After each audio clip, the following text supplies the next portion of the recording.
So hi, I'm David, and that's I'm Chelsea. Chelsea. I'm really excited to introduce a friend of mine, Vanessa Toro, who I met when I was trying to be a strategist, and she she really inspired me.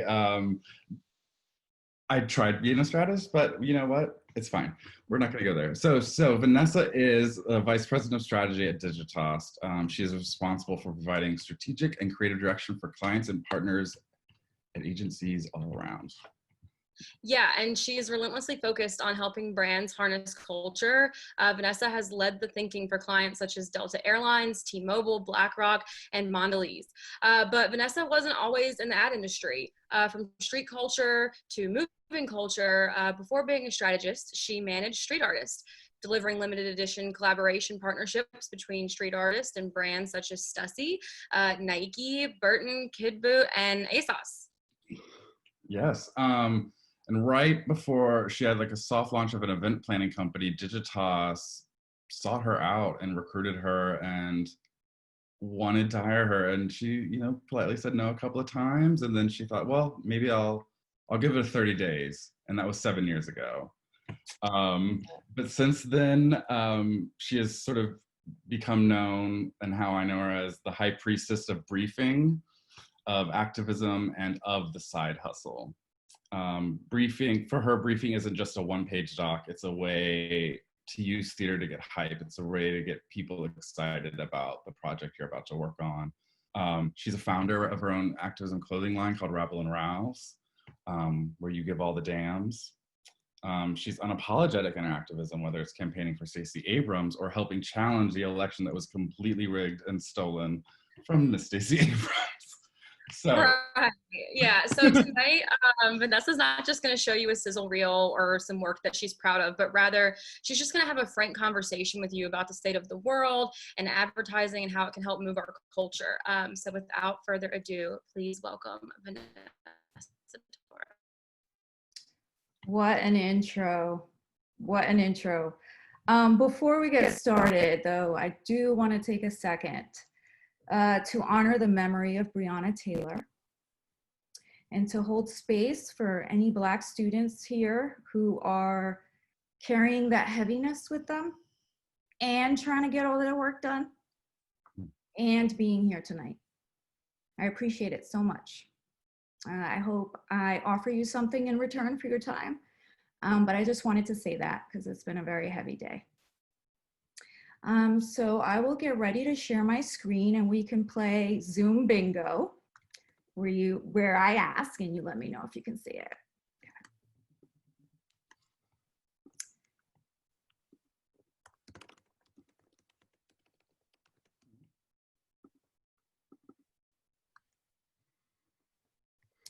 Yes. Looking good. Awesome. Okay. Well, I'm known for my truth bombs, high priestess of briefing, sure. But also, I tell people how it is. I tell clients how it is. And fortunately, they appreciate that. There's a lot of placating in this industry, and I love having the role as a strategist of, you know what, we're going to have a real talk right now. So the title of these truth bombs tonight is Move Culture or Get the Fuck Out, period. That is absolutely the truth, particularly today. You want to get into advertising today, we need to have a talk. So I'm super excited to, talk to people who want to get into advertising still. That's great, right? There's a variety of reasons why we choose this industry. I'm sure some of y'all have longstanding reasons, but it's everything from just wanting to make cool stuff and be surrounded by creative people, and maybe have your parents see something out in the world. Maybe it's sort of being an artist, but also getting paid. So, not being completely broke. Or maybe you have a really low boredom threshold, and it's just awesome to have different topics and clients and technologies, to contend with. So whatever the reason, we're all trying to live this stock photo life. we're like, yeah, I'm not going to be corporate. I'm not going to wear a suit. It's going to be so cash and diverse, and we're going to make cool shit, and it's going to be amazing. And sure, hang on to that thought.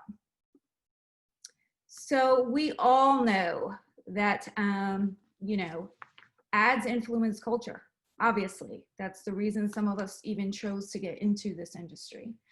And, you know, it sort of either establishes or reinforces ideals, right? The standards that we hold ourselves against, what we aspire to. And because of that power, you know, there are regulatory bodies that would love to come in and shut some of it down. You know, there are campaigns against some of the harm that we have certainly caused over the years, but we also have the potential to do so much good. And that's what I want to talk about. Because our career, our ambition, our work is entirely dependent on creativity, right? That's it. We need to be creative. We need to invite new ways of seeing and doing. We need to grab people's attention. So creativity in and of itself, i.e. our job, is the antithesis of the status quo. The complete opposite of the way that things are done and shown. And that's a very exciting promise, right? It's like, oh, it's my job to challenge what's there. But for some reason, our industry has taken up supporting the status quo, baby, all the way, right? For the longest time, all we've done is, you know, uphold heteronormative standards, the family of four, cisgendered individuals, white people, skinny people, right? The industry has kind of shied away from showcasing new kinds of families or demonstrating the range and spectrum of identity. And the status quo can be delivered by AI. That's always my thing. If a robot can do our job, like, what are we doing, right? We're in the business of creativity. So when we uphold the status quo, I basically can't handle it. So that's why I'm intercepting y'all really early. I don't know if y'all remember when a wholesome cereal made people lose their minds. Cheerios. Not in 1913, but in 2013. They had the audacity to show an interracial couple. White mom, black dad, resulting biracial daughter. Yo. The press went crazy. I remember I was actually pretty new at the agency, and you know, I've never worked an agency job before this one, and I was blown away because I've always lived in my own little bubble, and I thought like, hey, this is normal, and I didn't keep up on trade mags, right? So when all of this broke out, I was beside myself that something as simple, right? Like interracial marriage has been legal for, I mean, not long enough, but a while. How could this commercial spur so much reaction when it's just reflective of a reality, right? And how can we, you know, who wield creativity, who wield such influence over culture, how can we show a new paradigm? How can we normalize this so that people aren't losing their shit because, you know, people of different races came together? Am I able to do that? Okay.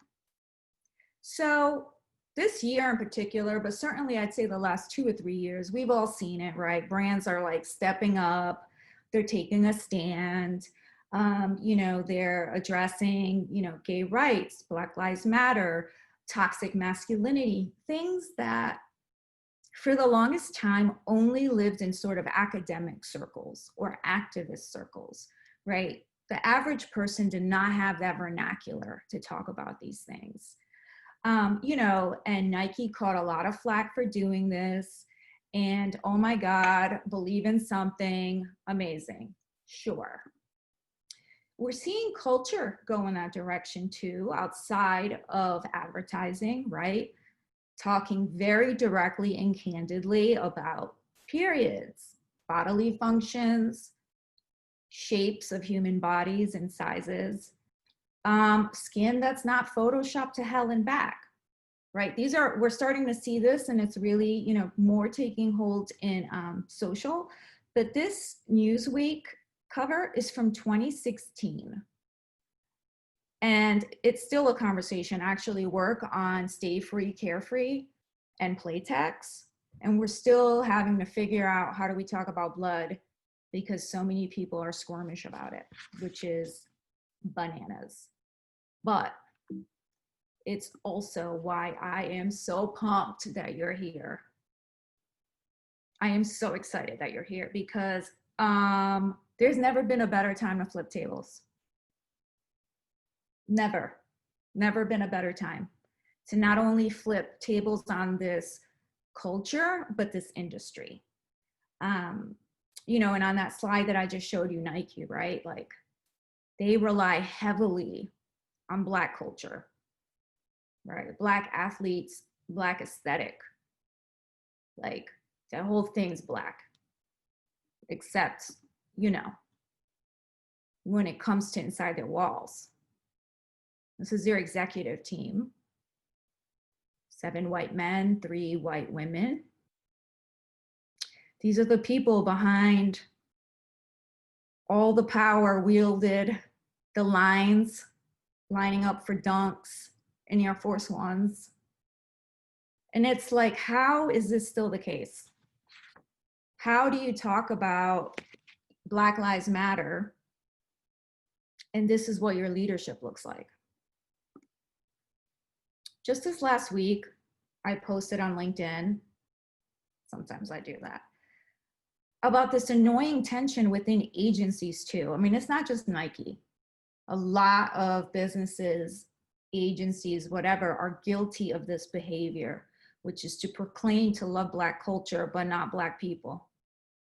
And I posted on LinkedIn about, you know, like agencies basically bragging about like getting a global pitch with a scrappy team of creatives and killing it and landing it in 4 weeks.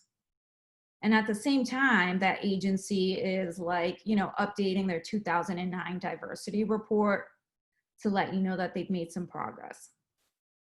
And a lot of like agency leadership liked this post, you know, some people laughed, you know, there were some snaps, but it's, how have we not brought creativity to bear? How have we not gotten scrappy with having different folks in the room and at the table? Part of the reason is that they all use the same tactics, right? It's the same recruitment fairs.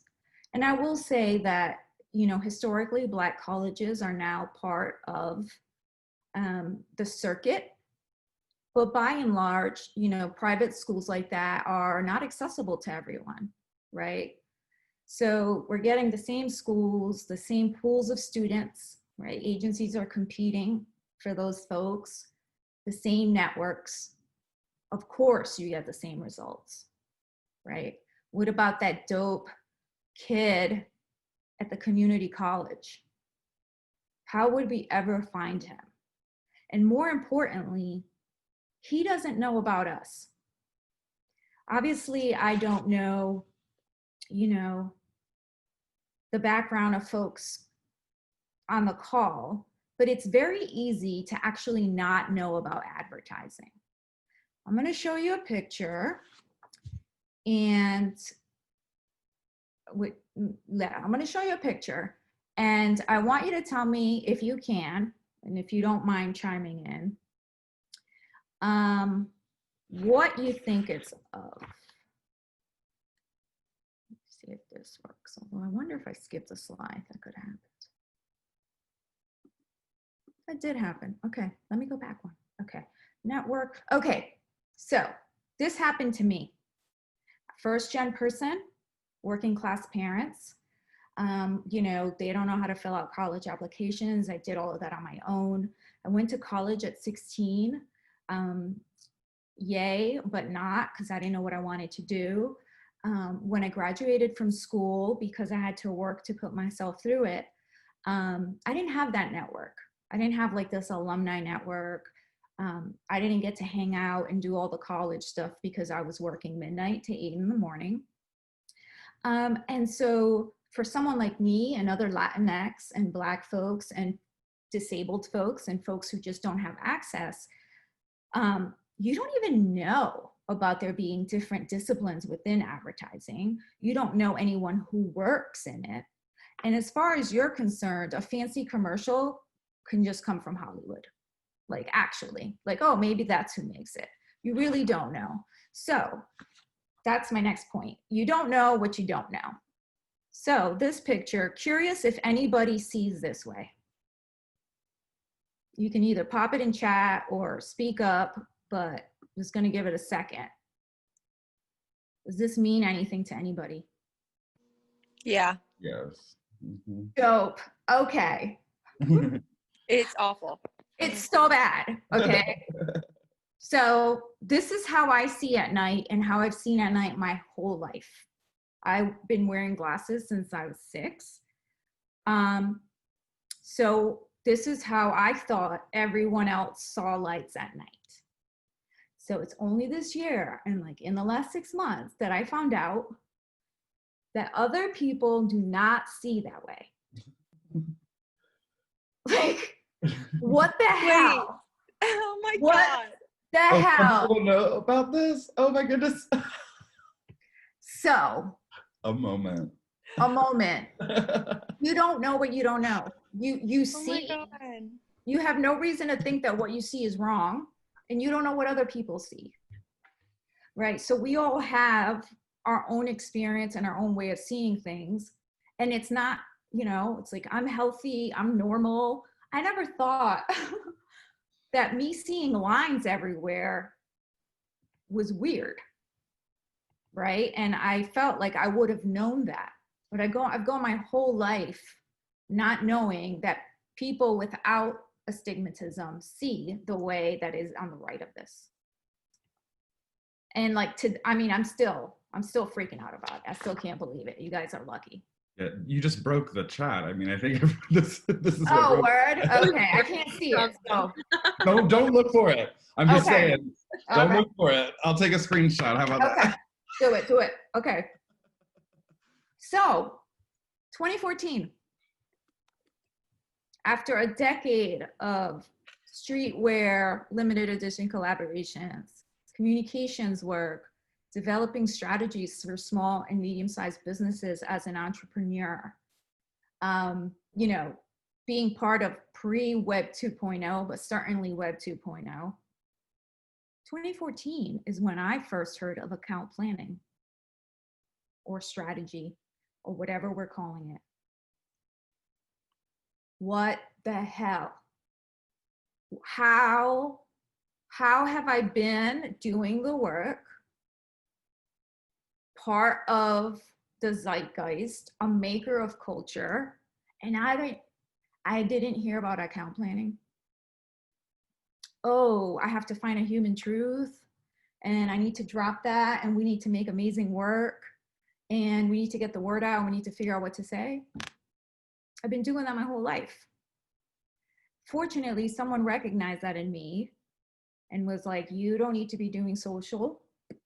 You know, I'm plopping you here in planning. But I had never even heard of it. And I consider myself, you know, a fairly knowledgeable person, worldly, into 26 countries. Never heard of it. Never heard of it. And the reason for that is that, like, if you don't see yourself, you can't step into the picture, right? People need to see themselves in those spaces because you don't even know where to start. And that's why the lack of representation is so dangerous, because it perpetuates this cycle where people like me and other, you know, racial and ethnic minorities are just in the dark about where we could be, where we could go. And that lack of representation is also super detrimental to dreaming. And dreaming is what we all really need to do. Oppressed people, whatever their oppression, whatever their intersection, but oppressed people have a ceiling placed on their imagination. And culture reinforces that. Google doctor, white man. Why is it so hard to see yourself? And it's not to say that we can't come up with it, but it's harder, right? Because we look for validation in all the images that we see. So when you don't see yourself, you can't imagine yourself there. You resort to what you know, right? So for me, it was a different kind of hustling. It was, you know, making my own world, my own thing. And that worked out great for me, but everybody doesn't have access to that.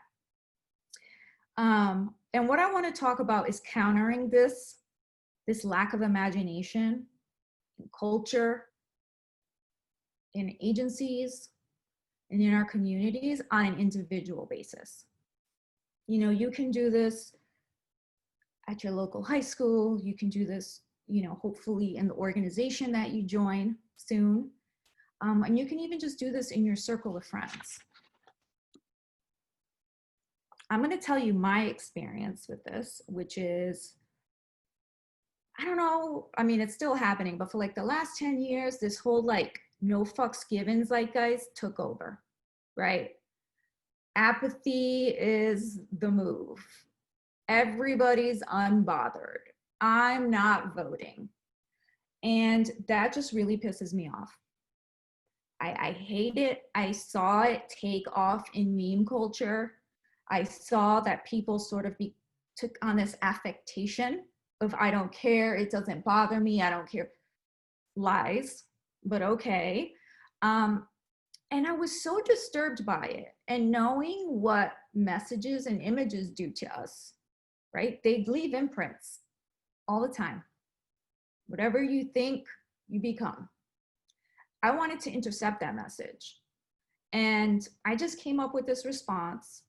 Nothing, no bigs, give all the damns, right? That's my answer to that bullshit about not caring. You know, and it's give all the damns locally or about your life or about others or about the world. And it's just something I created because I felt the need to see it. I wanted to intercept that. And so I made a shirt, and then some friends wanted a shirt, right? And there was no business ambition behind this. This was just a need to intercept. And that really struck a nerve with people who give a damn and with the people who needed to be inspired to. I cannot tell you how this little effort that started as a little labor of love / I'm not going to make any money on this, but I need to get the message out, has taken off. I will take it to my grave, the warmth and like just overwhelming happiness of Kamau Bell wearing my shirt on The Daily Show, of signing his books with my message. There's no, I've never even created anything in an agency that gives me the goosebumps like that. You know, maybe 3,000 miles away, complete strangers who were affected by your message will flower bomb the busiest pedestrian bridge in San Francisco. You don't know who you're affecting. And what I want to stress is that you do not need to be CEO to show all the way up. You absolutely do not. I know there's trepidation about getting to a certain level or, you know, not wanting to make waves initially, But the fact of the matter is that you've already influenced people. You've already had an impact on someone that without knowing it. But now, as a result of today, you can be intentional about it. You can figure out what it is that's important to you to get out in the world, and you can do that on an individual basis. But if you can get brands to do it, they've got the budget. So that's what I try to do. Ooh, bring them both together. But occasionally I can't, but that's okay. So know that you can show up as your full self day one and intentionally set out to cause some ripples. And it doesn't need to be huge, right? Like a shirt that has 4 words. That's not a lot, right? But it became something because it resonated with people, and you have something to say that people want to hear and need to hear. So what I want to leave you with, and what I want you to think about, and what I want you to take as your homework, is to cultivate imagination. Help this population reimagine what a political system looks like, what Black lives look like in this country. We all need permission to dream, so let's help people see themselves. Again, you can start really small. And the last thing I'm going to leave you with is never say in 40 minutes what you can say in 20. I am known for being extremely terse. I can't go on for more than 30 minutes. So I got my point across, and that's something you should do. Always be succinct. Yeah. If 10 words suffice, don't use 30. Mm-hmm. Okay. Mm-hmm. I'm going to get off of screen sharing because I want to see faces. Mm-hmm. Thank you, Vanessa. My goodness. Yeah, I think it's so great that you actually left more time for questions, because I feel like we're going to have a lot. So I'm excited. Yeah. Oh, yay. Yeah, I'm Lord, as always, by your spirit. Should I look in this chat, or are you going to give me fodder? We can do fodder. I got a couple. Okay. There was something I was going to say and I forgot it. From Olivia, when you are feeling overwhelmed by there being so much need, how do you figure out where to start? Like, how did you come up with the shirts? How did I come up with the shirts? Well, 1, it just came upon me. 2, I'm a doer. I'm one of those people that, like, I will procrastinate a lot. So the moment, if I have energy, it's all happening, right? Yeah. So like URL, logo, designs, that'll happen like in a weekend. Yeah. Again, because it resonated with people and took off, like, I don't even do marketing because I don't have time, but also because it is such a community-driven effort, right? So again, people get arrested in my shirts. When I see photos from protests nationwide, I see my shirt in there and I'm like, OMG, right? Like, it's just an overwhelming sensation. But I didn't think there was a need other than, can we please stop saying we don't care? Like, all I wanted to do was stop that one message, and it's taken off, and it's amazing. But I just wanted people to stop saying that not caring is cool. Mm-hmm. I hate that. Mm-hmm.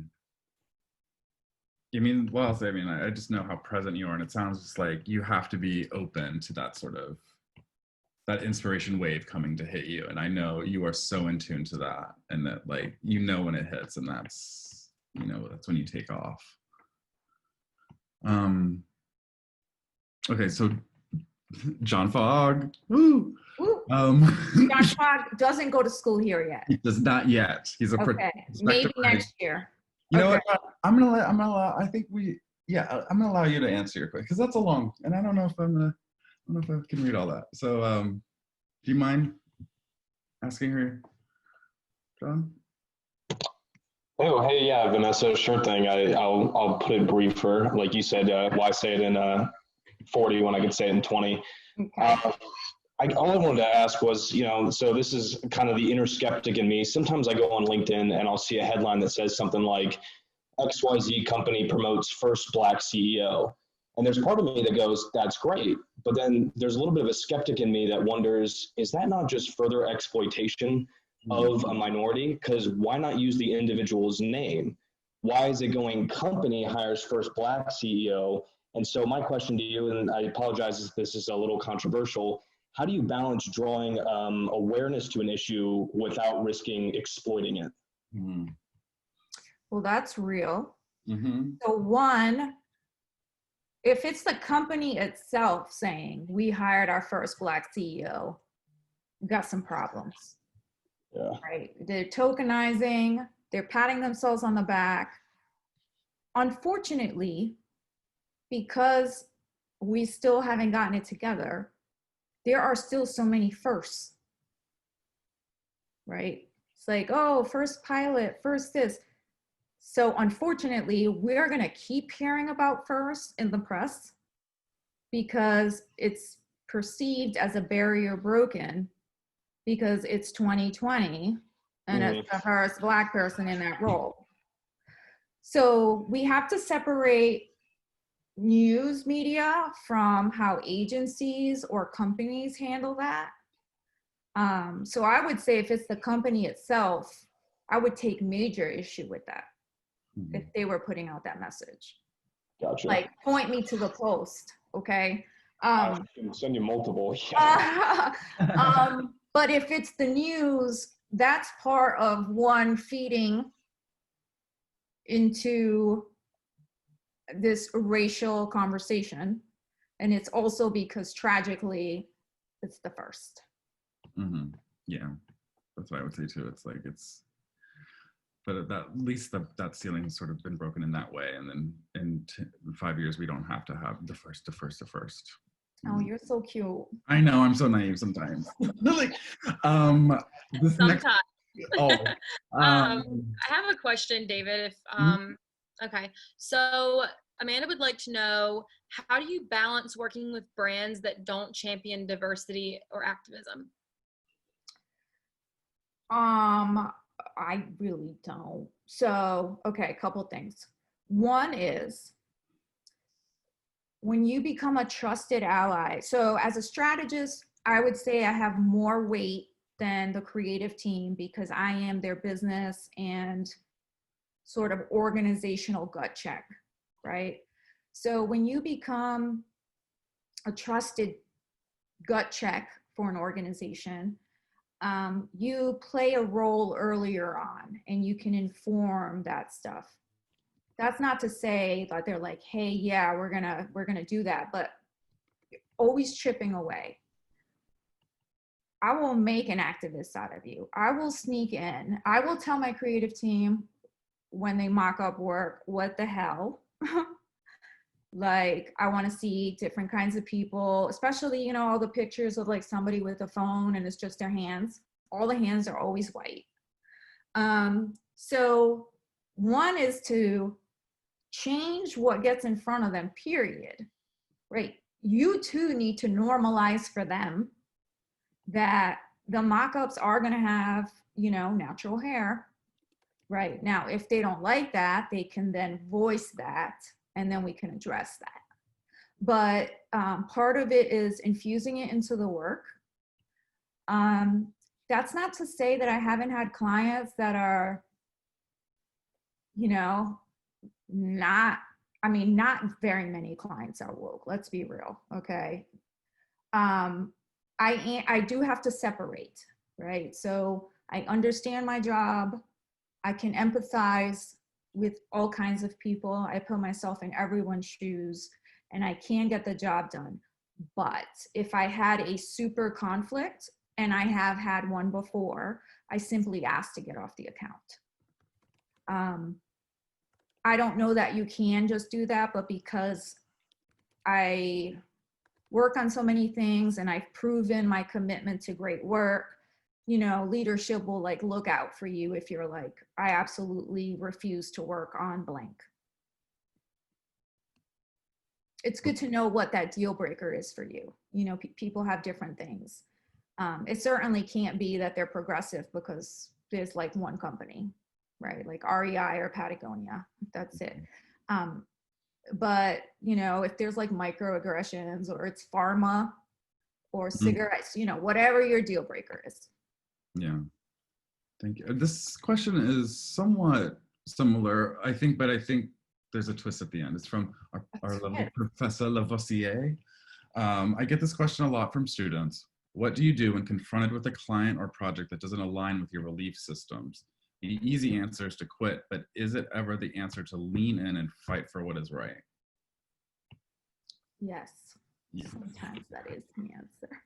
Sometimes that is the answer. So we need to separate beliefs. So there's personal beliefs and like preferences, right? This is like when we see those posts that are like, don't let political differences come between us, and it's like, yeah, toppings on pizza, we can disagree, right? Human rights, basic fundamentals, not up for discussion. So it really depends. So, you know, I've had clients that want to do stuff where I'm like, great, we're just going to make people make bad choices, you know, or eat more. But like, I know the game I'm in. So you need to figure out what you can put up with. For me, access to brands, to creative people, to media dollars, and to potentially changing that narrative outweighs those annoying projects that come and go, right? Like, you're always going to have something to work on, and you're always going to have somebody who's just like, there's a lot of risk aversion here. But you have to separate sort of beliefs that are like preferences as opposed to like fundamental civil liberties and human rights and that kind of thing. And then depending on the agency you work for, you know, some are very clear that they won't work with certain things. So that can also be important in terms of who you choose to work for, right? Will they do work for a tobacco company, for example?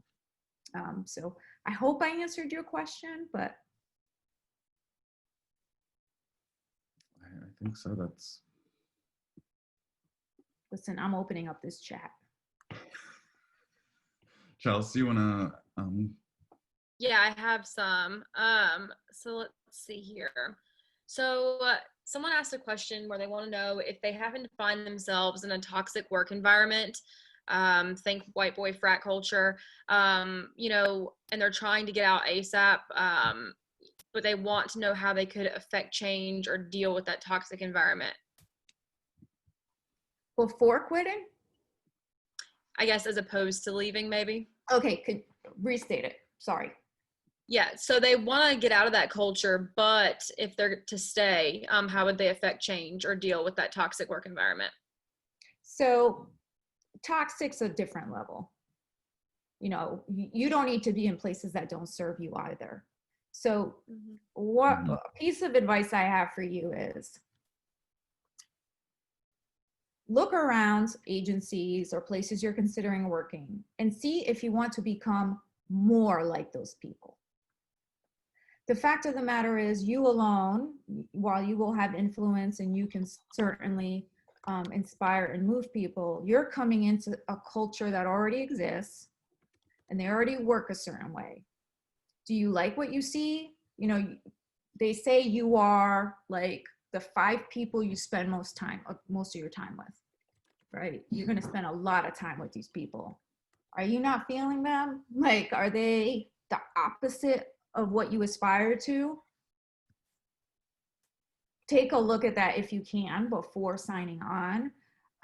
But toxic is another level, right? Like, I don't think places like that are salvageable necessarily. I think you can do it if it's a toxic person in an organization that otherwise has hope. But toxic situations rarely are worth, you know, doing yourself in for. I know there's eagerness to get in, and like, a thought that I'm having about y'all's questions is that you're not even in the world yet, and you're already thinking about these environments and like the bad part. And Oh, sorry. I was go just gonna ahead. say, I wish I had a question for you, but like you were just dropping straight up truth bombs, and I'm just like, yeah, just keep talking. There's nothing I need to ask. Just continue. Oh, you're the best, The Francine. next Thank 15 you. is Thank you. That's so nice. Okay. I'm sorry, were you done, Vanessa? There's something I think we tried the experiment of doing the private messaging thing. It's kind of a little hard to coordinate. So we'll open the Okay. chat up, but we have 2 questions. I have two or three privates. And Okay. then but it's Chelsea. Kevin wants to know, so as a minority and a member of the LGBTQ plus community, I've often been the only person that looks like me in a room. And because of that, I'm expected to comment on issues about racial inequality or gay rights. Is it okay to draw the line? Is it okay to draw the line about being asked these questions, or should I continue to use my place at the table to raise awareness about these issues? Every answer to a minority comes with a caveat. First of all, it sucks that every time we speak, we feel like we're representing our entire group. Okay, like white guys don't need to deal with that. They get to say their opinion and they get to move on. We are like speaking for an entire group as if it's a monolith. That said, that can get tiring, and you should have boundaries and you should sort what those are. I definitely view my being in the room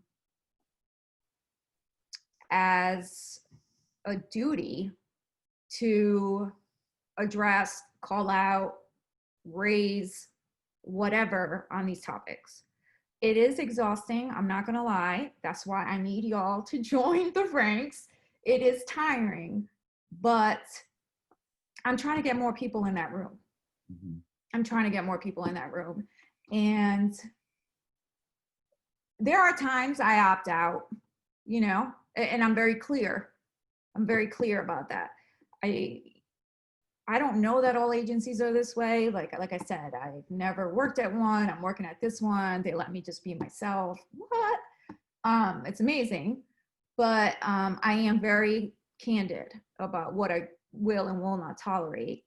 And I have always been that way because I already had a side hustle and was like ready to quit. Like if it came to that, right? I wasn't pressed. Was trying it out for 30 days. So I had something else. That's another tip. While I don't want to encourage constant work because rest is important, passive income streams and little things that bring you money are good to have outside of your job. Because it makes leaving toxic situations easier. It makes you think about what actually matters to you as opposed to having to make rent. Not everybody can pull it off, but that has been a lifesaver for me. I always have a couple things going on. I'm a big proponent of the side hustle. I love that. I was about to say, is that a perfect opportunity to drop the side hustle meets what time and when, Chelsea? Yeah, plug. Fridays at 4. But yeah, no. So we have another question. Someone would like to know, if something is bothering you in the world, what advice do you have on exploring and unpacking the big issues into a clear, succinct message? So when I got asked to teach at Miami Ad School, I initially was going to turn it down because I am not a traditionally taught person, right? I had an unorthodox trajectory, and I wondered, can I teach what comes to me intuitively? Can I teach just the way my brain works, right? And then I accepted the opportunity because it forced me to have to think about how I work, which how often do you take the time to do that? So it forced me to try to capture how it is I think about stuff or go about stuff and try to get to something. So that's to say, I haven't I haven't done that with your question, but the bottom line is this.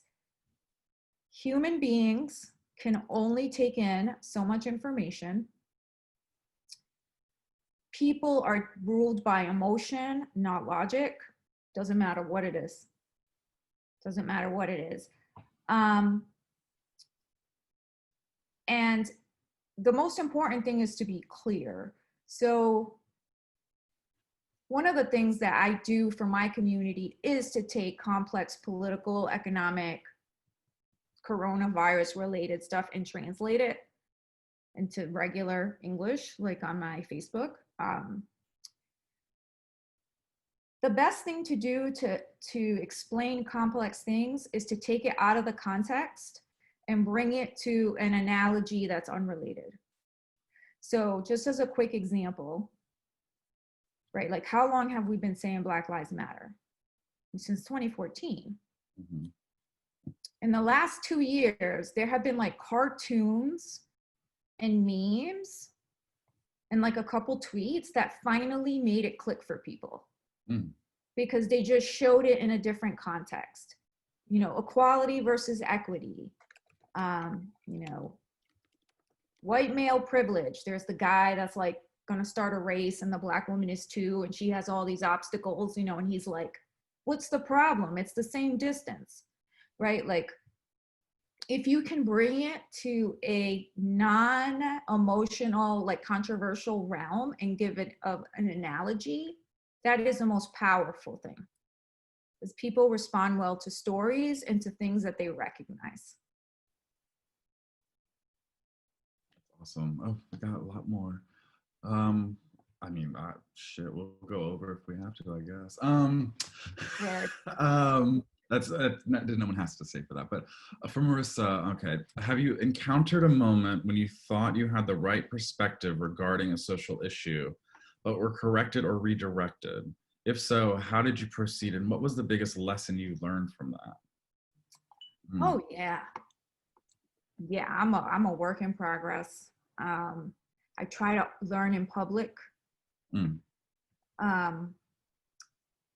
Yeah, I mean, this is an ongoing education. You have to unlearn so much.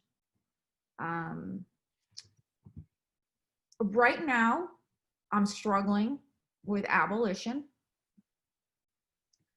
I have friends that are trying to talk me into that side. I'm reading some books. I will say one of the things that I've struggled with, and I had people, you know, I did do all the Googling, right? I don't want to create emotional labor for people. But I asked a question about transgender, like showing up. I'll tell you what it is because they came for me and I was shocked. I asked, when Caitlyn Jenner presented and lived as Bruce Jenner, did that person have male privilege? And I was told that was a transphobic question. And I was very confused. And then I learned and talked to several people that she was always who she is. And part of her oppression was to not be able to exist that way. And so she did have a level of privilege, but was simultaneously oppressed despite being the dominant culture. I think, you know, there's probably even more complication and nuance there, but that was something that, because I'm kind of like, who cares how you feel if you present as something, right? Like, you're being treated great because people think you're X, right? So that's like white Latinx who are like, you know, people treat me terrible. Like, I have it as bad as Black people. And it's like, no, you present white. So you do not have it the same. It doesn't matter what you think you are, if you think you're brown or whatever. It's the way the world perceives you. So that was a hard one. That was like last year. And that's super important to be able to bring that to the table. It's like, it's okay to make these mistakes. It's okay, but you have to learn, you know, like that's such a good thing to hear. Okay. Sorry, Chelsea, go. Yeah. Question. Another question. Someone would like to know, what do you believe is the best way to create a safe space for Black, Latin, and other people of color and minority groups to share ideas and disagreements without sounding like you're patronizing or coddling them? Is the person asking this a person of color? Yes. Okay.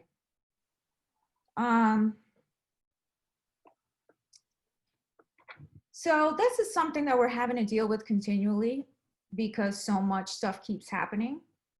It's like we could have a brave space every week. And some folks are tired of even people checking in on them. I'm holding space for you. I'm checking in. How are you doing? Blah, blah, blah. So there needs to be a situation where people of their own volition, when they're well and ready, can come to it, as opposed to a forced, usually it'll reach critical mass. There'll be like 5 or 6 people that are feeling some type of way, and you know, they're connected, there's networks, and it'll bubble up that, you know, we need this thing. At my organization, we try to be proactive about it. Like the minute something happens, which again is all the time, I'm like, hey, we need to send out an email. We need to like, you know, basically protect people from everything that's coming at them.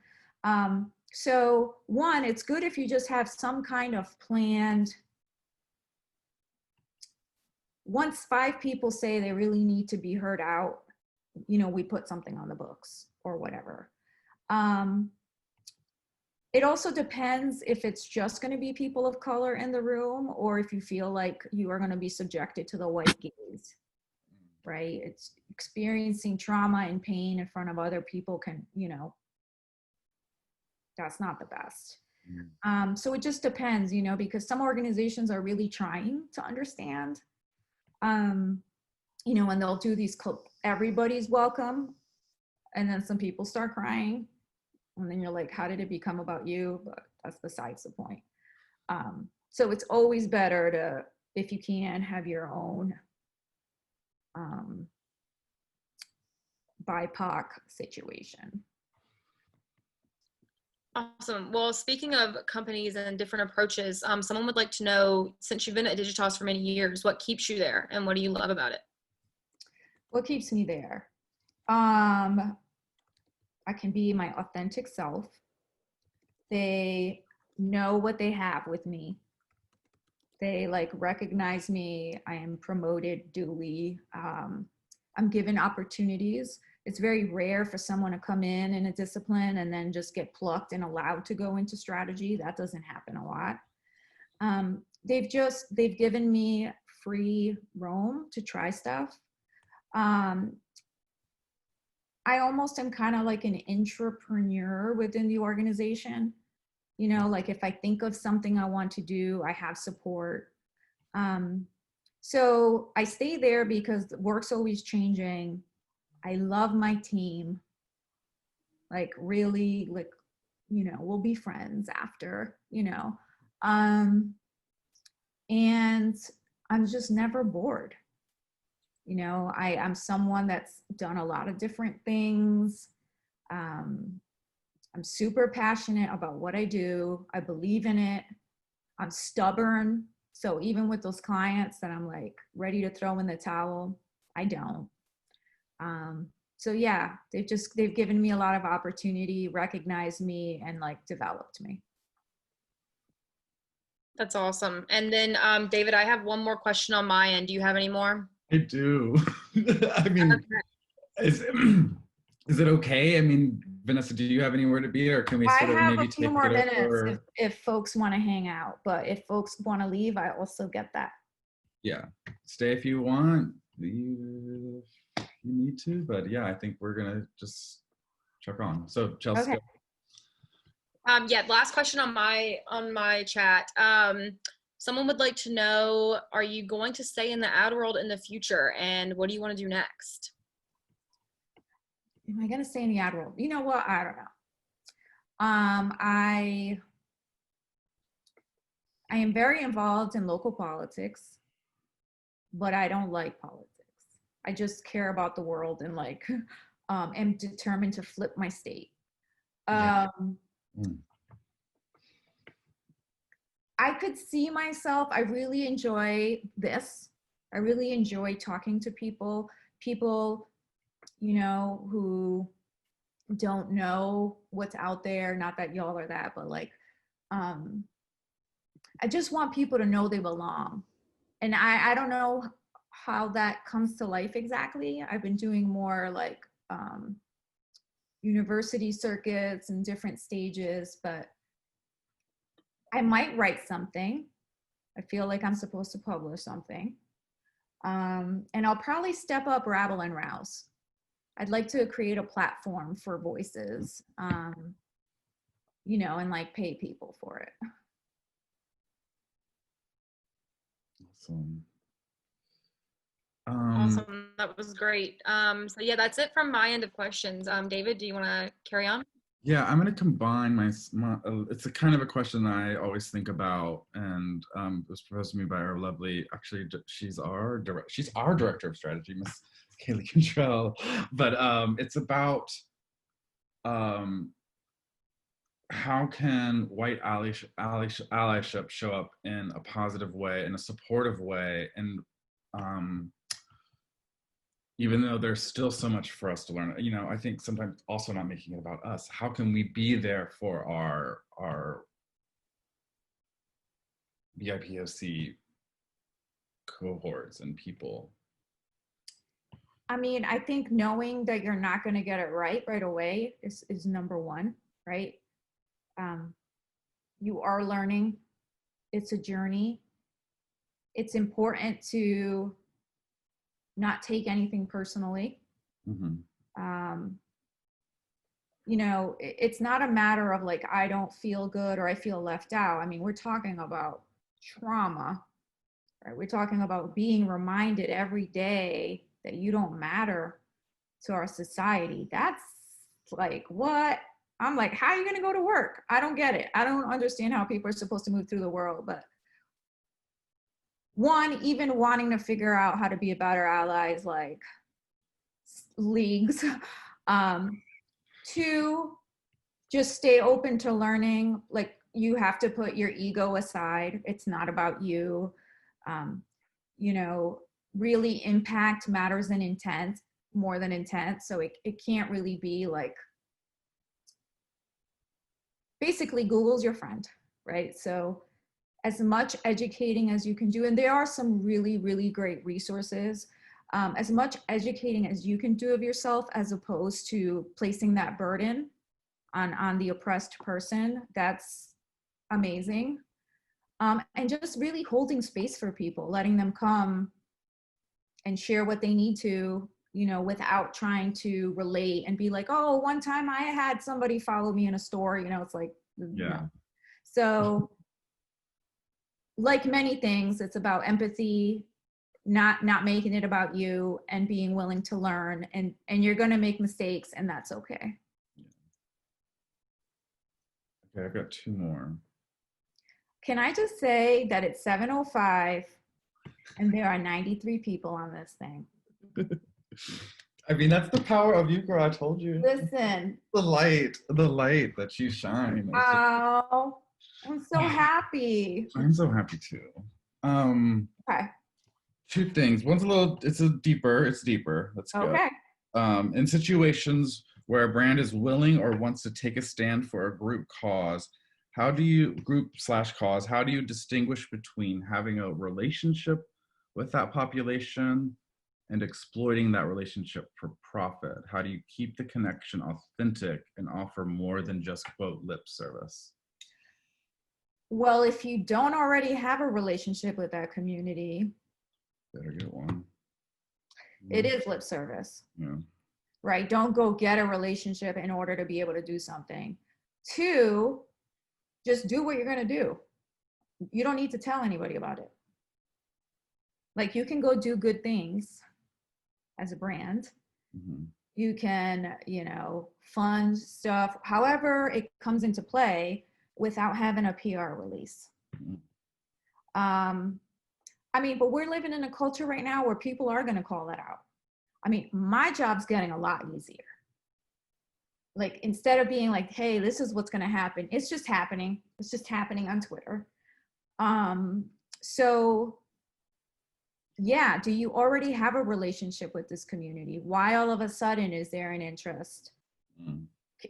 What are you doing inside your own organization? Again, I'm going to always take these companies to task on, like, all of y'all are coming into the fold.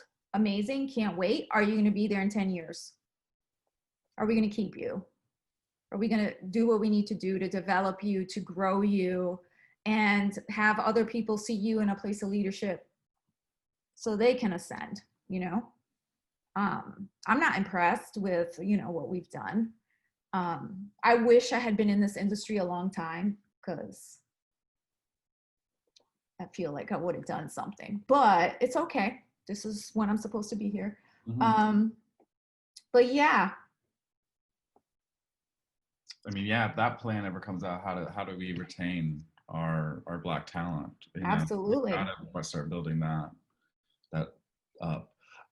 Raven wants to know, do you need interns in the future? Every summer I do get interns. Yeah. I think, Raven, you're a copywriter, right? But that doesn't matter. It's a creative team. That's right. But she wants to know, do you have any, this is interesting, about an idea of the progressive agencies to work with, outside of Digitas, who it definitely hones in and listen, I wouldn't call them progressive. Okay. But because I'll tell you this, holding companies, it's real. Right? Like, there are 2 or 3 massive holding companies. They own all the agencies, and then there's independent agencies. We have our own culture, so we're doing better than some other agencies in our holding company, and we have people that are very dedicated to this, but they too are learning. And I will say that our white president is learning in public. Learning in public, and her vulnerability and not trying to come in like she knows everything and knows what people are going through is like, that's so helpful. That's so helpful. So is it how to spot a progressive agency, or what's the question around progressive agencies? Raven, if you want to come off mute and maybe elaborate a little bit more on, I think that's totally fine wherever you are. Yeah, that would be helpful, just to know like how to spot one. So it's like, like some people kind of posture and like say like, oh, like we care. And then you get there like, oh shit, y'all really don't care. You just did the bare minimum. So just to make sure like they're authentic. Right. Like, always try to talk to people who are in there for real. You're always just like 1 or 2 degrees away. You can find someone. You really do need the 411. Because yeah, Glassdoor is not it. Glassdoor is not going to give you, Glassdoor is like, I hate it or I love it, right? You need to talk to people who have been there or left for a variety of reasons. But the best thing is always to try to find someone in that organization and ask them how they feel about the culture. Do they feel seen? I get those kinds of questions all the time, and I answer people. So don't be afraid to reach out to current employees and ask them those questions. Thank you. Yeah. If I've missed someone in the chat, I'm sorry, but you can also just use this time right now to just come off mute and say something, whatever it may be. It doesn't have to be a question. You can just be like, oh my God, I want to see your jumpsuit. Uh-oh. It's Amazing. Also, if somebody wants book recommendations. Oh yes, book. Thank you. What kinds of books? I'm not a believer in like, okay, that's another piece of advice. Do not fall into the trap of being only friends and only following other advertising people. Groupthink is real. Because I'm an outsider and I'm still one, even though I'm where I am, I can see through this. Nobody cares about what we're talking about. Like, stay close to normal ass people, like on Twitter, wherever. Like, do not fall into this trap of, you know, hashtag strategy or whatever. It's good to pick things up, but man, there is a very real, like, we all think and do the same thing. So stick to real people, because that's who we're serving. We're not serving ourselves, we're serving regular people. Books. So there's a million books. I certainly have some, but I actually really recommend that people read fiction, because it's really important that you put yourself in someone else's shoes. Right now, I'm reading a book about Appalachia and what you're getting wrong about Appalachia. And I'm like 6 pages into it, and I'm like, it's so amazing. Anytime you have the opportunity to see the world through my stigmatic eyes, or, you know, someone else, do it. If you want specific, like, real books, I have my little shelf here. I can send a list. But it depends what, you know, are you in art director, copywriter, or are you strategy? That also matters. But I'm trying to see if there's one here that I'm like, boom, you need this one.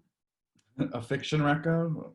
No, like not fiction, like how to be great.